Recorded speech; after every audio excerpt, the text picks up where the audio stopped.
ચંદ્રગ્રહણ પછી રાજકીય ફેરફાર શું થઈ શકે છે, શું આગળ? ચંદ્રગ્રહણની અસરો જોવા જઈએ તો ચંદ્રગ્રહણ જે છે એક ખગોળીય ઘટના માત્ર છે, પરંતુ જ્યોતિષમાં તેનું વર્ણન છે. ફળ જ્યોતિષમાં ઘણા લોકો તેને માનતા નથી, પણ આ માત્ર જ્યોતિષ માટે અને વિચાર વિનિમય માટે જ છે. ચંદ્રગ્રહણની અસરો ખાસ કરી રાજકીય માધ્યમતા માટે છે.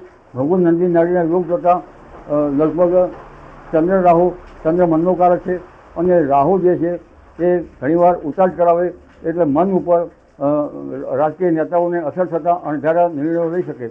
સૂર્ય અને કેતુ જે છે, કેતુની અસર કાપવાની છે, કાપવું, અને મંગળ તેના સાથે છે, એટલે મંગળ કેતુના હિસાબે ત્યાં હિંસા વકરી શકે એવું બની શકે. હડતાલો, આંદોલનો તેમજ શેરીઓ ઉપર તેની અસરો, અને કંઈક લગભગ મોટા બનાવો બની શકવાની શક્યતા રહે. એટલે આ પક્ષાપક્ષી હુંસાતુંઠી અને વિરોધ પક્ષના આંદોલનો, અને જે સત્તા પક્ષમાં છે એમાં પણ કેટલાક તત્વો વિઘટનકારી થઈ શકે.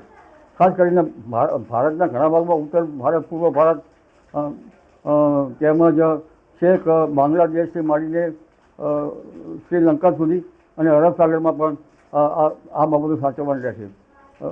ગુરુ અતિચારી હોવાથી અમેરિકાને પણ સાચવવા જેવું રહેશે, રશિયાને પણ સાચવવા જેવું રહેશે. હાઇડ્રન ઘણી સુસુપ્ત બાબતો બની શકે. જી. અને ઓસ્ટ્રેલિયામાં જોવા મળશે. આ ગ્રહણ ગુજરાત સહિત સમગ્ર ભારતમાં જોવા મળશે. આ ચંદ્રગ્રહણ દૃશ્યમાન હોવાથી તેમનો વેગ સામાન્ય રીતે બપોરના 12:57થી પાડવાનો રહેશે, પરંતુ વૃદ્ધોએ 19 કલાકને 33 મિનિટથી આ વેગ પાડવાનો રહેશે. હવે ગ્રહણના જે શુભાશુભ ફળ છે, જો કે આ તો રાશિઓ એ સ્થૂળ રાશિઓ ગણાય, પણ જન્મ લગ્નની અસરોથી વધારે રાશિઓને મુજબી. તો એમાં શુભ ગ્રહણ છે મેષ, વૃષભ, કન્યા અને જન રાશિ, અને શ્રેષ્ઠ ફળ મળશે. અને મિથુન, સિંહ, તુલા અને મકરને મધ્યમ ફળ મળશે. કર્ક, વૃશ્ચિક, કુંભ અને મીનમાં નબળું ફળ મળશે. આ જાતકોએ જ્યાં જન્મલગ્ન ખરાબ હોય તો આ ગ્રહણની અસર નબળી ગણાશે. જોકે ગ્રહણ એ ખગોળિક ઘટના માત્ર છે, પરંતુ શાસ્ત્રમાં ગ્રહણ વિશે કેટલાક વિશદ વર્ણન કરેલું છે, એટલે આપણે વર્ણન કરીએ છીએ. જ્યોતિષમાં માનતા હોય તેના માટે આ વિચાર વિનિમય માત્ર કરીએ છીએ. હવે ગ્રહણની ક્રમિક સ્થિતિ જોઈએ તો ક્રમ પ્રમાણે ગ્રહણ ક્યારેક થશે. પહેલો તો સમય એનું શિરોબિંદુ કેટલા અક્ષાંશ ઉપર આવશે, એનું શિરોબિંદુનો રેખાંશ કેટલા છે. ઉપસાયા ગ્રહણ તારીખ 20 કલાકને 58 મિનિટે લગભગ શિરોબિંદુ એનું 6:45 દક્ષિણ અક્ષાંશ ઉપર રહેશે, અને રેખાંશ છે એના 126 અને 10 રેખાંશ ઉપર રહેશે, પૂર્વ રેખાંશ રહેશે. હવે ગ્રહણનો સ્પર્શ કેટલા વાગે થશે?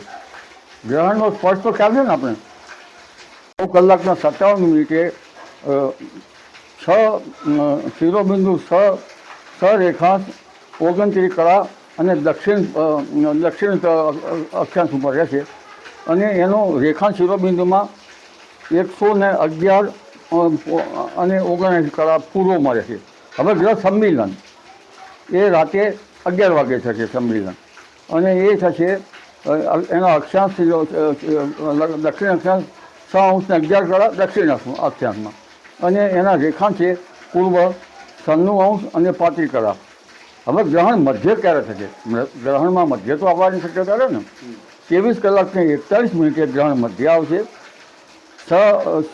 અક્ષાંશ ઉપર રહેશે, દક્ષિણ અક્ષાંશ, અને પૂર્વ 86° અને 29 કળા પૂર્વમાં રહેશે. હવે ગ્રહ સંમિલન રાતના અઢી રાત ઉપર 22 મિનિટે થશે, અને એનું શિરોબિંદુ અક્ષાંશ છે 5:48 કલાક દક્ષિણ. બધા મોટા ભાગે દક્ષિણ અક્ષાંશ ઉપર રહેશે, અને રેખાંશ પૂર્વ છે 73° અને 43 કળા પૂર્વ.